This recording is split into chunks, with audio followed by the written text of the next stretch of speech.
Hi all, happy mother's day. ഇന്നിപ്പോൾ ഞാനിത് post ചെയ്യുന്നത് മദേഴ്സ് ഡേയുടെ അന്നാണ്. മദേഴ്സ് ഡേയുടെ അന്ന് ക്യാരറ്റ് ഹൽവ ഉണ്ടാക്കണമെന്ന് വിചാരിച്ചുണ്ടാക്കിയതല്ല കേട്ടോ. തലേ ദിവസം ക്യാരറ്റ് കുറേ വാങ്ങിച്ചു. 50 രൂപയ്ക്ക് ഒരു കവർ നിറയെ കിട്ടി. അപ്പോൾ ഇത് ഇരുന്നാൽ ചീത്തയാവുമല്ലോ. നമ്മുടെ ഈ ചോപ്പർ കൂട്ടൻ ഉണ്ടായതുകൊണ്ട് മാത്രമാണ് ഞാനിത് ഉണ്ടാക്കിയത്. ബിക്കോസ് ഇത് ചുരണ്ടി എടുക്കുക എന്ന് പറഞ്ഞാൽ ഇച്ചിരി പാടുള്ള പണിയാണേ. മുമ്പ് ക്യാരറ്റ് ഹൽവ വെച്ചിട്ടൊരു പരസ്യം ഉണ്ടായിരുന്നു. ഹോക്കിൻസിൻ്റെ പ്രഷർ കുക്കർ ഉണ്ടെങ്കിൽ പെട്ടെന്ന് ഉണ്ടാക്കാമെന്ന് പറഞ്ഞിട്ട്. സത്യത്തിൽ കുക്കറല്ല, നമ്മുടെ ഈ ചോപ്പറാണ് താരം. കാര്യം കുക്കറിൽ വേഗം വേവാൻ എളുപ്പമാണ്. പക്ഷേ ഇത് നമ്മൾ ചുരണ്ടിയെടുക്കുക എന്ന് പറഞ്ഞാൽ നിസ്സാര കാര്യമൊന്നുമല്ല.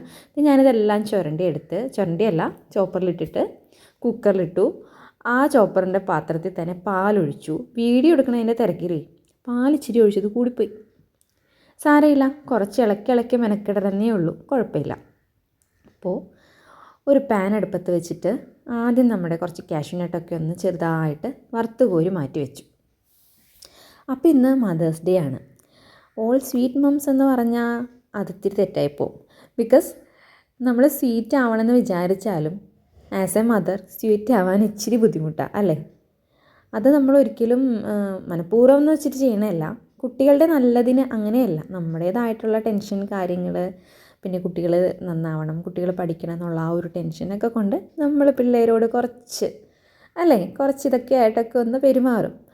നമ്മുടെ പ്രായത്തിൽ നമ്മൾ വിചാരിക്കും ഈ അമ്മ എന്താ ഇങ്ങനെ. പക്ഷേ ഇപ്പോൾ നമുക്ക് മനസ്സിലാവുന്നുണ്ട് എന്തുകൊണ്ടായിരുന്നു നമ്മുടെ അമ്മമാരന്ന് അങ്ങനെയെന്ന്. പക്ഷേ ഇപ്പോഴത്തെ അമ്മമാർ കുറേയൊക്കെ മാറിയിട്ടുണ്ട്. പിന്നെ പണ്ടത്തെ അമ്മമാരുടെ ഒരു കാര്യം, ഇപ്പോൾ ഇത് തന്നെ ഞാൻ ഉണ്ടാക്കുന്ന സമയത്ത് വിചാരിക്കുന്നത് ഇത് ഫുള്ള് കഴിക്കാമെന്നൊക്കെയാണ്. പക്ഷെ ഉണ്ടാക്കി കഴിഞ്ഞപ്പോഴേക്കും നമുക്ക് എല്ലാവർക്കും സെർവ് ചെയ്യണം, ആ ഒരു തോട്ടാണ്. ഇതിൻ്റെ ഇടയിൽ ക്യാരറ്റ് ഹൽവയുടെ കാര്യം ഞാൻ മറന്നു. അത് ആ പാല് നന്നായിട്ട് കൂടുതലുണ്ടായിരുന്നു. ഞാൻ നന്നായിട്ട് ഇളക്കി അതിന് ശേഷം പഞ്ചസാരയും ഏലക്കപ്പൊടി ഇട്ടു. പിന്നെ കുറച്ച് മിൽക്ക് മെയ്ഡ് ഒഴിച്ചു.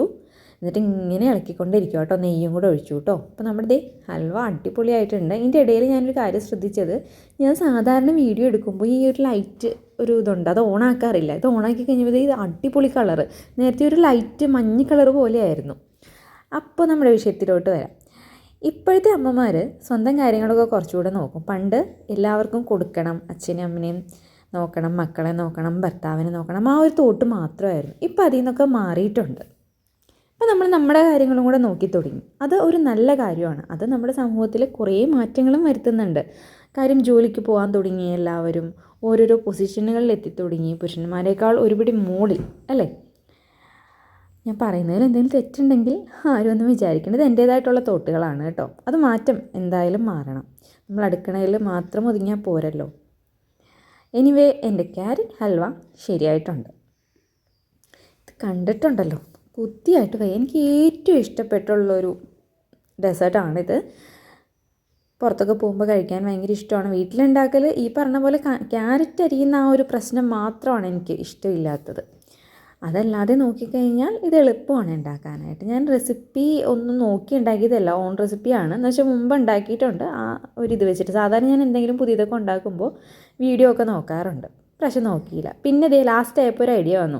കാര്യം നമുക്കിത് സെർവ് ചെയ്യാനായിട്ട് ഇച്ചിരി പാടാണ്. സ്പൂണൊക്കെ ഇട്ട് കോരി കഴിക്കണമല്ലോ. ഇതുപോലെ അങ്ങ് ഉരുട്ടിയെടുത്തു ഒരു ലഡുവിൻ്റെ ആ ഒരു ഷേപ്പിൽ. സോ ഇത് സെർവ് ചെയ്യാനായിട്ട് എളുപ്പമായിരിക്കും, പെട്ടെന്ന് ഉണ്ടാക്കാൻ പറ്റും. അപ്പോൾ എല്ലാവരും ഒന്ന് ട്രൈ ചെയ്യണം കേട്ടോ. ഞാൻ റെസിപ്പി അധികം പറഞ്ഞില്ല, വേറെ ഒന്നുമില്ല. ക്യാരറ്റ് പാലൊഴിച്ച് വേവിക്കുന്നു, അടുപ്പത്ത് നെയ്യ് ഒഴിച്ചിട്ട് ഇളക്കി ഒരു അലുവയുടെ പരുവത്തിൽ പഞ്ചസാര, മിൽക്ക് മെയ്ഡ്, ഒരു നുള്ളുപ്പിട്ടു കേട്ടോ. നെയ്യ് ഒഴിച്ചിട്ട് നന്നായിട്ട് കുറുകി ഇളക്കി അലുവയുടെ ഒരു പരുവം ആവുക. പിന്നെ വേണമെങ്കിൽ നമുക്കിതുപോലെ ലഡുവിൻ്റെ ഷേപ്പിൽ ഉരുട്ടിയെടുത്തിട്ട് സെർവ് ചെയ്യാം. അപ്പോൾ എന്തായാലും വീഡിയോ ഇഷ്ടപ്പെട്ടു എന്ന് വിചാരിക്കണം കേട്ടോ.